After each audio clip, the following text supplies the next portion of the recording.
মুছলিম marriage registration কৰাৰ অধিকাৰ কাজীসকলৰ আছিল। লগতে তেওঁলোকে তালাকৰ চাৰ্টিফিকেটখনো দিয়ে।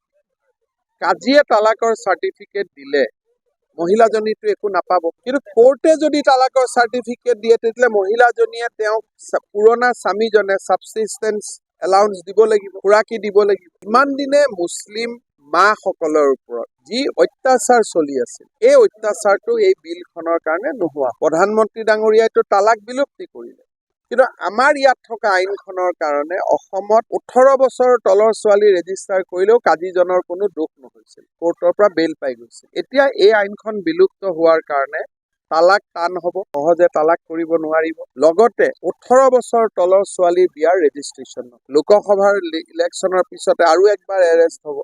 গতিকে 26ৰ আগতে বিষয়টো মই শেষ কৰি দিম। মুছলিম মেৰেজ ৰেজিষ্ট্ৰেশ্যন কৰাৰ অধিকাৰ কাজীসকলৰ আছিল। লগতে তেওঁলোকে তালাকৰ চাৰ্টিফিকেটখনো দিয়ে। কাজীয়ে তালাকৰ চাৰ্টিফিকেট দিলে মহিলাজনীটো একো নাপাব, কিন্তু কোৰ্টে যদি তালাকৰ চাৰ্টিফিকেট দিয়ে তেতিয়াহ'লে মহিলাজনীয়ে তেওঁক পুৰণা স্বামীজনে ছাবচিষ্টেন্স এলাউন্স দিব লাগিব, খুৰাকি দিব লাগিব। ইমান দিনে মুছলিম মাসকলৰ ওপৰত যি অত্যাচাৰ চলি আছিল, এই অত্যাচাৰটো এই বিলখনৰ কাৰণে নোহোৱা। প্ৰধানমন্ত্ৰী ডাঙৰীয়াইতো তালাক বিলুপ্তি কৰিলে, কিন্তু আমাৰ ইয়াত থকা আইনখনৰ কাৰণে অসমত 18 বছৰৰ তলৰ ছোৱালী ৰেজিষ্টাৰ কৰিলেও কাজীজনৰ কোনো দোষ নহৈছিল, কোৰ্টৰ পৰা বেইল পাই গৈছিল। এতিয়া এই আইনখন বিলুপ্ত হোৱাৰ কাৰণে তালাক টান হ'ব, সহজে তালাক কৰিব নোৱাৰিব। লগতে 18 বছৰ তলৰ ছোৱালীৰ বিয়াৰ ৰেজিষ্ট্ৰেশ্যন নহয়। লোকসভাৰ ইলেকশ্যনৰ পিছতে আৰু একবাৰ এৰেষ্ট হ'ব। গতিকে 26ৰ আগতে বিষয়টো মই শেষ কৰি দিম। মুছলিম মেৰেজ ৰেজিষ্ট্ৰেশ্যন কৰাৰ অধিকাৰ কাজীসকলৰ আছিল। লগতে তেওঁলোকে তালাকৰ চাৰ্টিফিকেটখনো দিয়ে।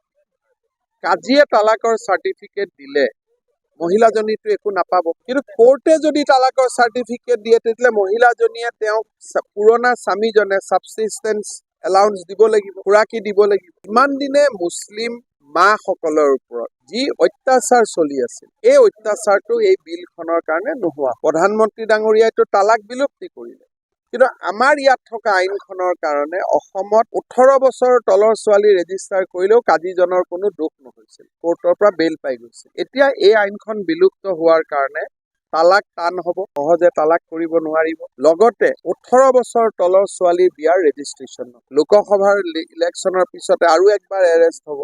গতিকে 26ৰ আগতে বিষয়টো মই শেষ কৰি দিম।